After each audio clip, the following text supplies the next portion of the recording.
Hello friends, welcome back to my YouTube channel Anshu tech study. मैं हूं अंशु आनंद। ये video आप सभी के लिए बड़ा ही बेनिफिशियल रहने वाली है। इस वीडियो में हम डिस्कस करने वाले हैं 1 अप्रैल से 20 अप्रैल तक के करंट अफेयर्स को, जिसमें हम बात करेंगे कोविड-19 के लिए सरकार क्या क्या कदम उठा रही है, और हम जानेंगे आरोग्य सेतु ऐप और किसान रथ ऐप के बारे में, और जानेंगे देश और दुनिया में क्या हुआ इन 20 दिनों के लॉकडाउन में। इस वीडियो में जितनी भी चीजें बताई जाएंगी वो आगे आने वाले किसी भी कॉम्पिटिटिव एग्जाम या कंपटीशन एग्जाम के लिए बहुत ही ज्यादा महत्वपूर्ण रहने वाली हैं। तो चलिए शुरू करते हैं बिना किसी देर के।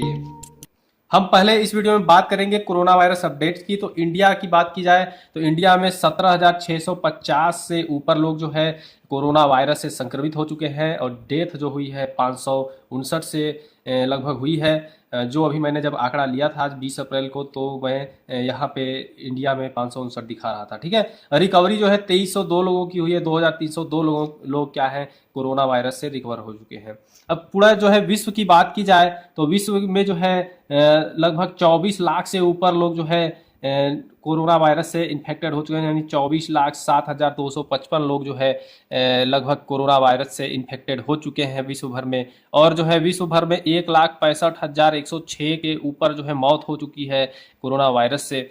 ठीक है, और रिकवर हो गए हैं लगभग 6,23,911 लोग जो है विश्व भर में रिकवर हुए हैं कोरोना वायरस से। ठीक है, और जो इस समय सबसे पीक पे चल रहा है, सबसे रिकॉर्ड मृत्यु हो रही है यूनाइटेड स्टेट यानी अमेरिका, यूएसए में जो है सबसे ज़्यादा लोग जो है दुनिया भर में संक्रमित पाए गए हैं। लगभग 7,64,177 से ऊपर लोग जो है वहाँ पे संक्रमित पाए गए हैं, और मृत्यु जो है 40,591 लोगों की हो चुकी है वहाँ पे, यानी 40,000 का आंकड़ा जो है वहाँ पे कोरोना वायरस से मरने वाले लोगों का पार हो चुका है वहाँ पे। ठीक है, रिकवरी जो वहाँ पे 70,172 लोगों की लगभग हुई है वहाँ पे रिकवरी। और इटली की बात की जाए, जो अभी तक जो है इटली में 1,78,972 लोग जो है कोरोना वायरस संक्रमित पाए गए हैं, और उनमें से 21,238 लोगों की मृत्यु हो चुकी है, जिसमें से 77,357 लोग रिकवर भी हो चुके हैं। तो चलिए, ये जो है मैंने कुछ इंपॉर्टेंट देशों का जो है उठाया यहाँ पे आंकड़ा। तो चलिए आज के करंट अफेयर के क्वेश्चन की ओर बढ़ते हैं। यहाँ पे पहला क्वेश्चन है यहाँ स्टूडेंट्स, कौन व्यक्ति हाल ही में world wild life fund India के पर्यावरण शिक्षा कार्यक्रम के ब्रांड एम्बेसडर बने हैं? तो यहाँ पे ऑप्शन है आपके सामने सचिन तेंदुलकर, अभिनव बिंद्रा, विश्वनाथन आनंद और रोहन बोपन्ना। ठीक है, यहाँ पे जो है जो व्यक्ति जो है वर्ल्ड वाइल्ड लाइफ फंड के इंडिया के पर्यावरण शिक्षा कार्यक्रम के एम्बेसडर बने हैं, कौन बने हैं? वो Viswanathan Anand. Option number C जो है सही है। आप देख सकते हैं विश्वनाथन आनंद को, ये शतरंज खिलाड़ी हैं, आपको पता ही होगा।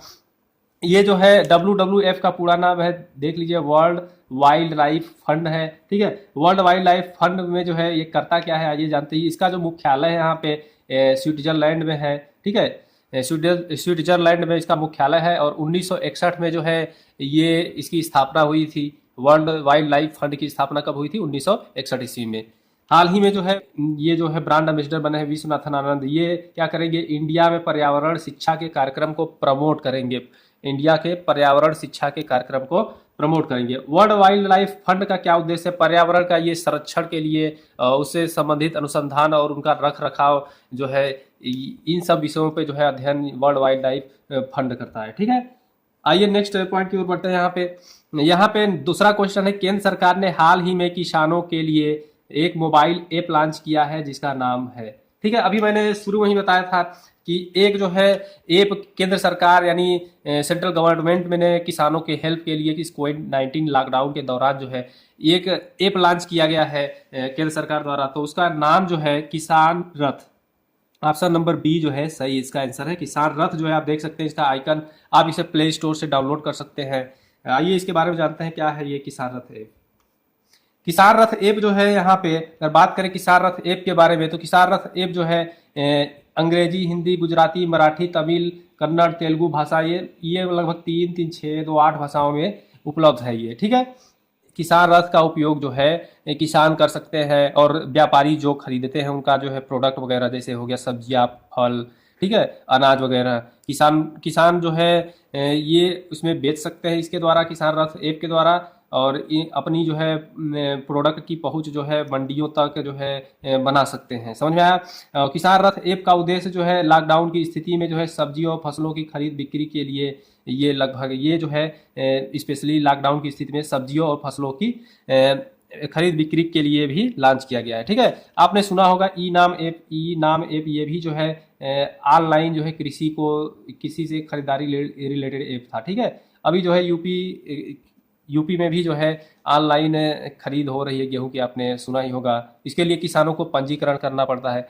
तो इसी तरह से किसान रथ ऐप भी जो लोग यूज करते हैं उनको भी क्या करना पड़ेगा, अपने मोबाइल नंबर, आधार कार्ड नंबर, अपने नाम के साथ जो है किसान पीएम किसान में रजिस्ट्रेशन करना पड़ेगा। ठीक है, उसी के द्वारा जो है इसमें भी रजिस्ट्रेशन कर सकते हैं।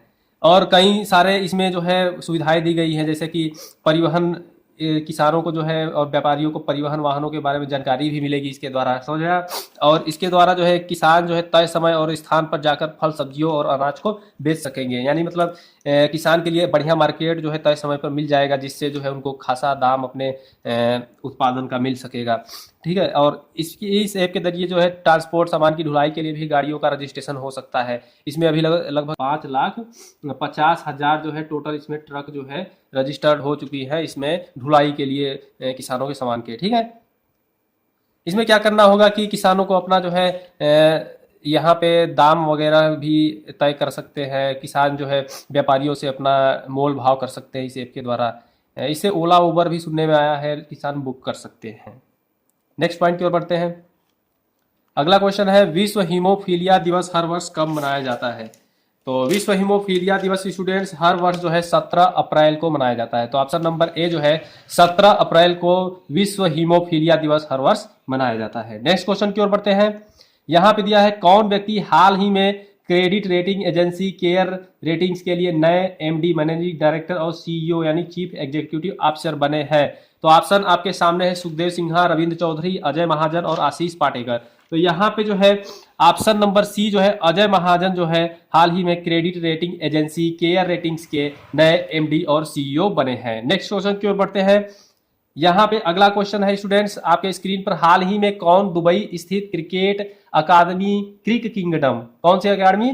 क्रिक किंगडम के ब्रांड दूत नियुक्त किए गए हैं? तो अभी जो है हाल ही में रोहित शर्मा को दुबई स्थित क्रिकेट अकेडमी जो है क्रिक किंगडम के ब्रांड दूत नियुक्त किया गया है उनको। ठीक है, रोहित शर्मा। तो ऑप्शन नंबर बी इसका सही आंसर है।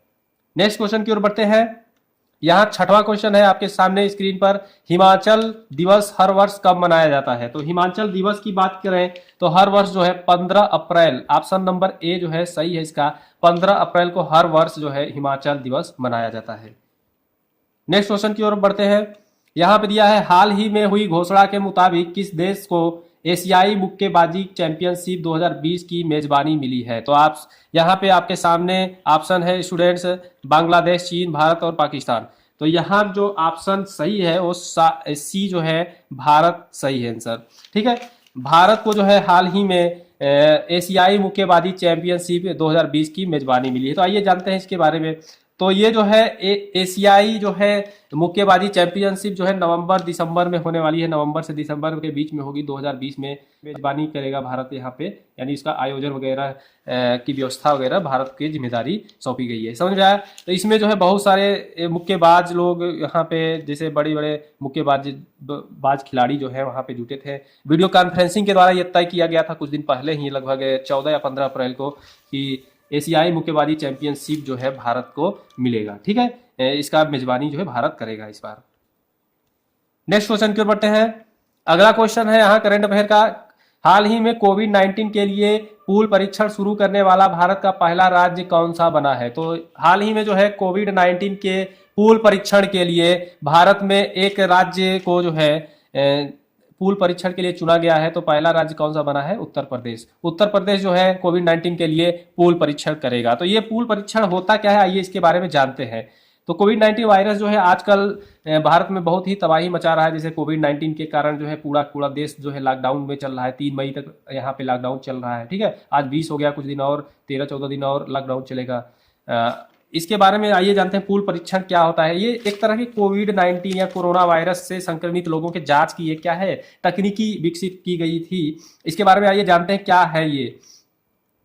तो पूल परीक्षण जो है एक तरह का नमूना संग्रहित किया जाता है। पूल परीक्षण में क्या किया जाएगा, बहुत सारा मात्रा में जो है नमूनों को संग्रहित किया जाएगा, ठीक है। कई संग्रहित नमूनों को एक साथ रखकर जो है उनका परीक्षण किया जाता है इसमें। अब जो है परीक्षण में पता चलेगा अगर जो है इनमें से अगर नमूनों का जो है सभी का परिणाम जो है नेगेटिव आता है तो सभी नमूने क्या हो जाते हैं यहाँ पे नकारात्मक हो जाते हैं। लेकिन अगर एक भी जो है संग्रह जो भी कलेक्शन हुआ होगा वहां पे स्लैब का, तो अगर एक भी का जो है पॉजिटिव केस पाया गया तो उसमें से सभी का जो है एक बार फिर से व्यक्तिगत रूप से परीक्षण किया जाता है। समझ में आया। तो ये जो है पूल परीक्षण का इस्तेमाल जो है कोविड-19 जैसी महामारी से निपटने के लिए ये पूल परीक्षण बहुत ही जरूरी है। इसीलिए जो है भारत के उत्तर प्रदेश राज्य में ये जो है शुरू किया गया है।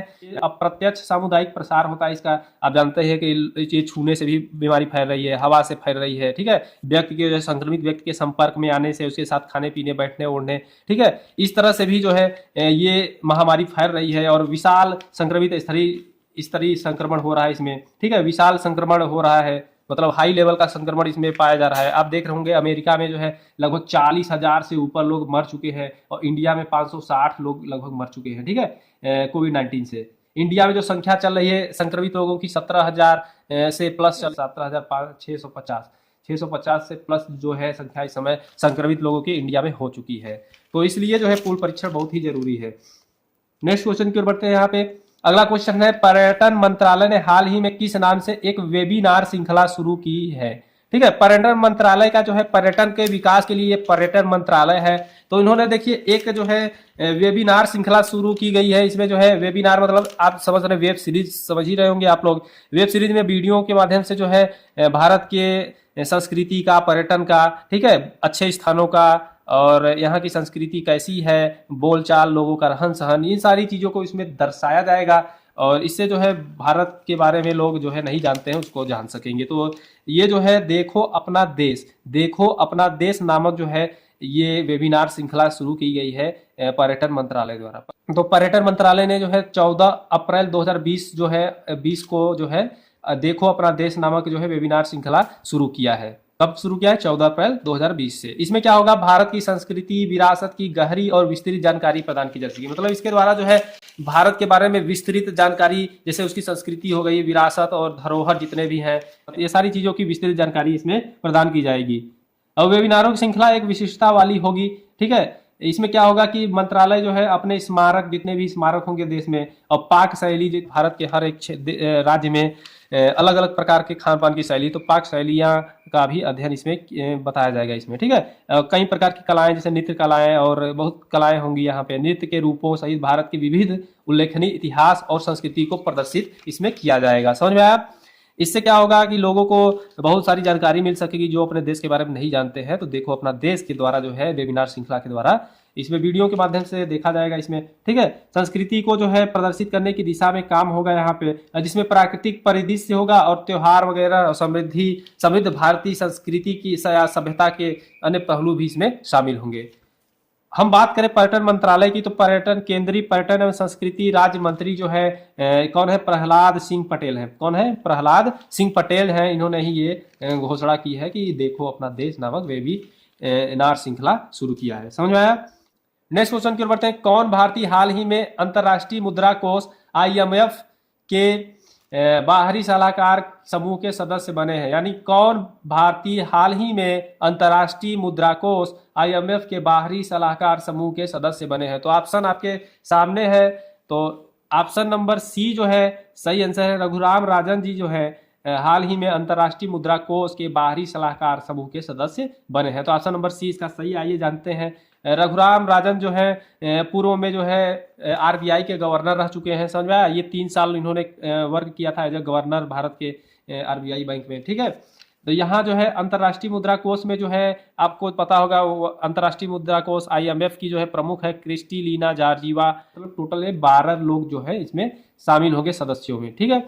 तो ये क्या कहेंगे, ये सलाह देंगे जो भी कोरोना वायरस महामारी के कारण जो भी आर्थिक संकट हुआ है दुनिया भर में, जिससे क्या बदलाव होगा उसको सुधारने के लिए नीतिगत मुद्दों पर अपनी राय जो है IMF प्रमुख को ये देंगे। दुनिया भर में देख रहे हैं आप लोग जो है कोरोना वायरस इतना तेजी से बढ़ चुका है कि सारी दुनिया की जो इकोनॉमी है वो ठप हो चुकी है, अर्थव्यवस्था एकदम डाउन चल रही है, व्यापार वगैरह सारे के सारे बंद हो गए हैं, मैन्युफैक्चरिंग कंपनी जो है सारी की सारी बंद हो चुकी है। तो इस कारण जो है ये एक समिति गठित की गई है, इसमें जो है 12 लोग सदस्य होंगे और अपनी राय जो है IMF प्रमुख को देंगे। ठीक है, नेक्स्ट क्वेश्चन की ओर बढ़ते हैं। यहाँ पे दिया विश्व चागास रोग दिवस कब मनाया जाता है। तो हर वर्ष जो है विश्व चागास रोग दिवस जो है हर वर्ष 14 अप्रैल को मनाया जाता है। ऑप्शन नंबर ए जो है 14 अप्रैल को हर वर्ष विश्व चागास रोग दिवस मनाया जाता है। नेक्स्ट क्वेश्चन की ओर बढ़ते हैं यहाँ पे स्टूडेंट्स। यहाँ पे दिया है अंतर्राष्ट्रीय मानव उड़ान दिवस हर वर्ष कब मनाया जाता है। तो अंतर्राष्ट्रीय मानव उड़ान दिवस जो है हर वर्ष 12 अप्रैल को मनाया जाता है। तो ये जो है किस लिए मनाया जाता है अंतर्राष्ट्रीय मानव उड़ान दिवस, क्योंकि इसी दिन जो है ये यूरी गागरिन जो थे अंतरिक्ष यात्रा किए थे। ठीक है, तो 12 अप्रैल को जो है इसी उपलक्ष्य में जो है अंतर्राष्ट्रीय मानव उड़ान दिवस हर वर्ष मनाया जाता है उन्हीं के सम्मान में। नेक्स्ट क्वेश्चन की ओर बढ़ते हैं। हाल ही में प्रसिद्ध व्यक्तित्व शांति हीरानंद चावला का निधन हुआ है, वह क्या थी। तो वह जो है गायिका थी। ऑप्शन नंबर ए जो है गायिका, यानी हीरानंद शांति हीरानंद चावला जो है अभी में इनका डेथ हुई है, वो क्या थी, गायिका थी। समझ में आया, ऑप्शन नंबर ए सही है। नेक्स्ट क्वेश्चन की ओर बढ़ते हैं। यहाँ पे दिया है राष्ट्रीय सुरक्षित मातृत्व दिवस हर वर्ष कब मनाया जाता है। तो यहाँ पे बात करते हैं राष्ट्रीय सुरक्षित मातृत्व दिवस की, तो हर वर्ष जो है ये 11 अप्रैल को मनाया जाता है। तो ऑप्शन नंबर ए जो है 11 अप्रैल इसका सही आंसर है। तो राष्ट्रीय सुरक्षित मातृत्व दिवस हर वर्ष 11 अप्रैल को मनाया जाता है, option number A. Next question की ओर बढ़ते हैं। यहाँ पे दिया है हाल ही में केंद्र सरकार ने बैंक बोर्ड ब्यूरो के वर्तमान सदस्यों का कार्यकाल कितने वर्ष के लिए बढ़ा दिया है। तो यहाँ पे बैंक बोर्ड ब्यूरो के सदस्यों का जो है कार्यकाल यहाँ पे भारत सरकार ने बढ़ाया है, केंद्र सरकार ने। तो ये जो है 2 साल के लिए बढ़ाया है। कितने साल के लिए, ऑप्शन नंबर बी जो है 2 साल के लिए केंद्र सरकार ने बोर्ड ब्यूरो के वर्तमान सदस्यों का कार्यकाल बढ़ाया है। तो ऑप्शन नंबर बी सही आंसर है, 2 साल। आप क्वेश्चन नंबर 16 की ओर बढ़ते हैं। यहाँ पे अगला क्वेश्चन है केंद्र सरकार ने हाल ही में बैंक बोर्ड ब्यूरो के वर्तमान सदस्यों का कार्यकाल कितने वर्ष के लिए बढ़ा दिया। तो इसका 2 वर्ष के लिए बढ़ा दिया है। ऑप्शन ये जो है अगर रिपीट हो गया 2 साल के लिए। नेक्स्ट क्वेश्चन की ओर बढ़ते हैं। यहाँ पे दिया है विश्व स्वास्थ्य दिवस हर वर्ष कब मनाया जाता है। तो विश्व स्वास्थ्य दिवस हर वर्ष जो है 7 अप्रैल को मनाया जाता है। ऑप्शन नंबर ए जो है 7 अप्रैल सही है। विश्व स्वास्थ्य दिवस हर वर्ष 7 अप्रैल को मनाया जाता है। नेक्स्ट क्वेश्चन की ओर बढ़ते हैं स्टूडेंट्स। कौन व्यक्ति हाल ही में विदेश मंत्रालय के नए प्रवक्ता बने हैं। तो यहाँ पे स्टूडेंट्स हाल ही में जो है विदेश मंत्रालय के नए प्रवक्ता जो है अनुराग श्रीवास्तव जी बने हैं। अनुराग श्रीवास्तव, ऑप्शन नंबर सी जो है इसका सही आंसर है। तो आइए जानते हैं। तो ये जो है अनुराग श्रीवास्तव जो थे IFS के 1999 बैच के अधिकारी हैं। ये अनुराग श्रीवास्तव जी जिनको जो है विदेश मंत्रालय का नया प्रवक्ता बनाया गया है। विदेश मंत्रालय का नया प्रवक्ता बनाया इन्होंने जो है रवीश कुमार, इससे पहले जो है वहाँ पे इनके जगह पे पहले विदेश मंत्रालय के प्रवक्ता थे रवीश कुमार, उन्हीं की ये जगह लेंगे अब। ठीक है, तो आपको ध्यान में रखना है अभी जो है अनुराग श्रीवास्तव बने हैं नए विदेश मंत्रालय के प्रवक्ता। ठीक है, और पहले इनसे पहले विदेश मंत्रालय के प्रवक्ता थे रवीश कुमार। समझ में आया। तो ऑप्शन नंबर सी जो है इसका सही आंसर है, अनुराग श्रीवास्तव। नेक्स्ट क्वेश्चन की ओर बढ़ते हैं। यहाँ पे दिया है भारतीय रेलवे ने हाल ही में कोविड-19 के मरीजों हेतु किस नाम से काफी सस्ता वेंटिलेटर तैयार किया है। तो भारतीय रेलवे ने हाल ही में कोविड-19 के मरीजों के लिए जो है वेंटिलेटर तैयार किया है, बहुत ही क्या है, काफी सस्ता है। ठीक है, तो ये जो है वेंटिलेटर का जो नाम है यहाँ पे जीवन, इसको नाम दिया गया है। वेंटिलेटर का क्या नाम है यहाँ पे, जीवन। तो जीवन वेंटिलेटर की बात की जाए तो वेंटिलेटर आप लोग पता होगा ये जो है जैसे कि किसी मरीज को जो है सांस लेने में तकलीफ होती है तो उसी के लिए वेंटिलेटर वगैरह लगाया जाता है। जब फेफड़ा वगैरह काम करना बंद कर देता है तो वहाँ वेंटिलेटर द्वारा जो है उसको जो है सांस पहुँचाई जाती है। तो इस तरह से जो है वेंटिलेटर बहुत ही हेल्पफुल है अगर कोई जो है कोरोना वायरस से संक्रमित हो गया है तो उसके लिए। समझ में आया। तो वेंटिलेटर की ज़रूरत पड़ेगी क्योंकि जो है उसको फेफड़ों में रेस्पिरेशन प्रॉब्लम हो सकती है, तो बहुत सारा जो है बनाने की भी ज़रूरत है अभी, काफ़ी वेंटिलेटर देश में। ठीक है। तो जीवन नाम से जो है भारतीय रेलवे ने कोविड-19 के मरीजों के लिए वेंटिलेटर काफ़ी सस्ता जो है उसको तैयार किया है। नेक्स्ट क्वेश्चन की ओर बढ़ते हैं स्टूडेंट्स। यहाँ पे 20वां क्वेश्चन है, हाल ही में प्रसिद्ध व्यक्तित्व महमूद जिब्रील का निधन हुआ है, वह किस देश के पूर्व प्रधानमंत्री थे? तो कौन किसका निधन हुआ है? महमूद जिब्रील का निधन हुआ है। वह कौन से देश के प्रधानमंत्री थे? तो ऑप्शन नंबर ए जो है लीबिया, लीबिया इसका सही है। जो महमूद जिब्रील जी थे वो लीबिया के प्रधानमंत्री, पूर्व प्रधानमंत्री थे। समझ में आया? लीबिया देश के पूर्व प्रधानमंत्री थे, इनका निधन हुआ है हाल ही में। नेक्स्ट क्वेश्चन की ओर बढ़ते हैं स्टूडेंट्स। यहाँ पे दिया है, हाल ही में कौन व्यक्ति आईटी उद्योग की संस्था नासकॉम के अध्यक्ष नियुक्त किए गए हैं? तो आईटी उद्योग नासकॉम के जो है अध्यक्ष जो नियुक्त किए गए हैं, ऑप्शन नंबर डी जो है इसका सही आंसर है। प्रवीण राव जो है, प्रवीण राव को जो है नासकॉम की संस्था का अध्यक्ष नियुक्त किया गया है। नासकॉम की संस्था का अध्यक्ष नियुक्त किया गया है, तो ऑप्शन नंबर डी जो है इसका सही है, प्रवीण राव। प्रवीण राव को जो है नासकॉम का अध्यक्ष नियुक्त किया गया है। आइए जानते हैं इनके बारे में। तो हाल ही में जो है आईटी उद्योग में जो है नासकॉम संस्था जो है नासकॉम है, वहाँ पे जो है 6 अप्रैल 2020 को जो है इन्फोसिस के प्रमुख जो है, ये इन्फोसिस के प्रमुख परिचालन अधिकारी मतलब COO चीफ ऑपरेटिंग ऑफिसर जो है प्रवीण राय को वित्त वर्ष जो है 2020-21 के लिए अपना अध्यक्ष नियुक्त किया है इन्होंने आईटी उद्योग की संस्था नासकॉम ने। समझ में आया? एसेंचर की जो है अध्यक्ष और वरिष्ठ प्रबंध निदेशक रेखा मेनन को भी जो है 2020-21 के लिए उपाध्यक्ष नियुक्त किया गया है। किसका? आईटी उद्योग के नासकॉम का उपाध्यक्ष 2020-21 के लिए उपाध्यक्ष जो है रेखा मेनन को नियुक्त किया गया है, और प्रवीण राव को क्या है? अध्यक्ष नियुक्त किया गया है। अध्यक्ष प्रवीण राव और उपाध्यक्ष कौन है? रेखा मेनन को बनाया गया है। तो आपको समझ में आया? नेक्स्ट क्वेश्चन की ओर बढ़ते हैं।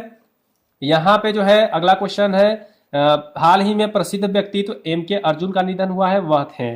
तो यहाँ पे जो है हाल ही में प्रसिद्ध व्यक्तित्व MK अर्जुन का निधन हुआ है, वो क्या थे? प्रसिद्ध संगीतकार थे। तो ये मशहूर मलयालम संगीतकार थे MK अर्जुन। इन्होंने जो है AR रहमान को ही जो है अपने AR रहमान को आगे बढ़ाया था। इन्होंने पहली बार जो है AR रहमान को इन्होंने, AR रहमान जो है गायक हमारे देश के हैं, तो इनको जो है पहली बार अपनी ऑर्केस्ट्रा में जो है कीबोर्ड जो है बजाने के लिए दिया था इन्होंने। समझ आया? तो ये जो है बहुत पुराने मशहूर गायक है, मशहूर मलयालम संगीतकार MK अर्जुन, जिनका निधन हो चुका है। ठीक है, इसी महीने में हुआ था। नेक्स्ट क्वेश्चन की ओर बढ़ते हैं। यहाँ पे है, केंद्र सरकार ने हाल ही में कोविड-19 के मामलों को ट्रैक करने हेतु कौन सा ऐप लॉन्च किया है?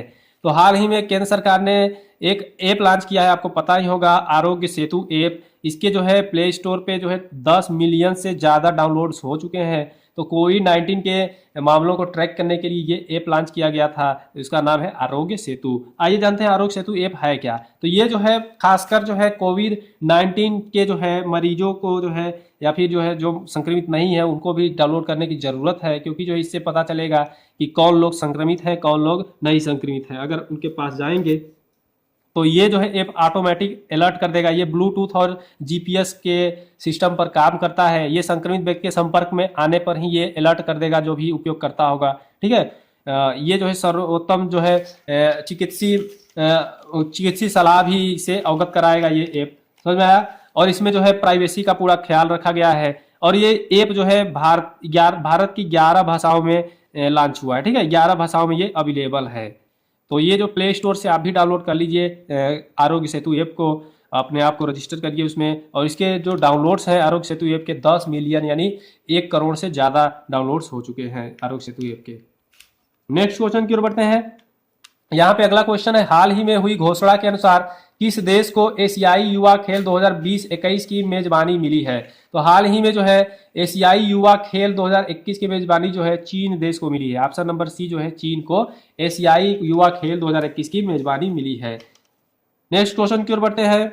यहाँ पे जो है दिया है, हाल ही में क्रिकेट के डकवर्थ लुईस नियम के जनक का निधन हुआ है, जिनका नाम है।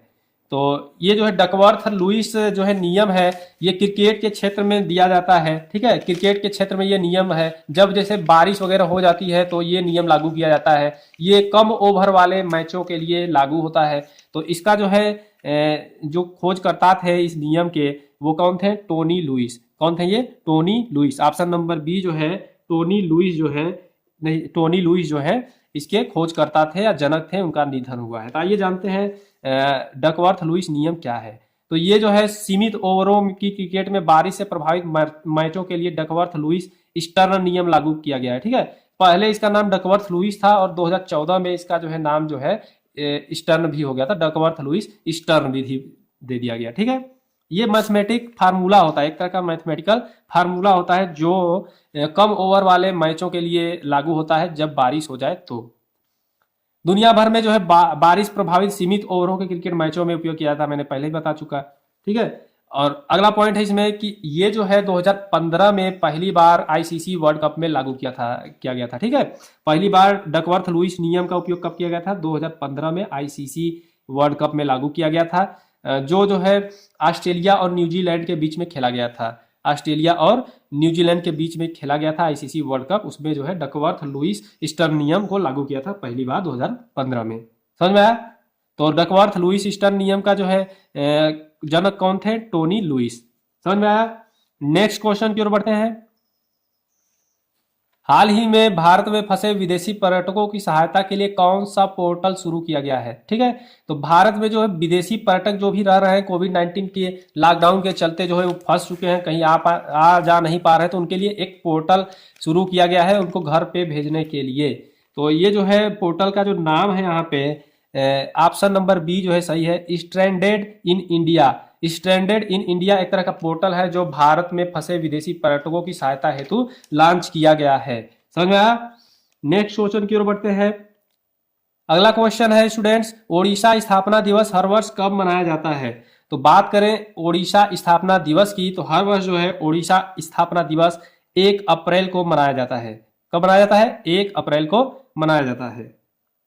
नेक्स्ट क्वेश्चन की ओर बढ़ते हैं। यहां पे दिया है आरबीआई का स्थापना दिवस इनमें से किस दिन मनाया जाता है? तो बात करें आरबीआई के स्थापना दिवस की, तो आरबीआई का फुल फॉर्म है रिजर्व बैंक ऑफ इंडिया। तो इसका स्थापना दिवस जो है हर साल 1 अप्रैल को मनाया जाता है। तो आरबीआई का स्थापना दिवस हर साल 1 अप्रैल को मनाया जाता है। ठीक है, तो इसी के साथ जो है ये 1 अप्रैल से 20 अप्रैल तक के करंट अफेयर्स का लेक्चर समाप्त हुआ। इसमें हमने काफ़ी इंपॉर्टेंट क्वेश्चन को उठाया था। 1 अप्रैल से 20 अप्रैल तक के जो लॉकडाउन चला है इसमें 1 से 20 अप्रैल तक के, ठीक है, इसमें जो भी हमने क्वेश्चन उठाए हैं वो आगे आने वाले जो भी कंपटीशन एग्जाम या प्रतियोगी परीक्षाएं हैं उससे रिलेटेड है और वो जो है पूछे जा सकते हैं आगे आने वाली परीक्षाओं में। तो इस बेसिस पे जो है ये बहुत ही ज़्यादा इंपॉर्टेंट क्लास है, ठीक है, करंट अफेयर की। अगर आपको ये वीडियो पसंद आई हो तो आप हमारे इस वीडियो को लाइक कर दें, चैनल को सब्सक्राइब कर दें और अपने फ्रेंड्स के साथ शेयर कर दें। Thanks for watching this video.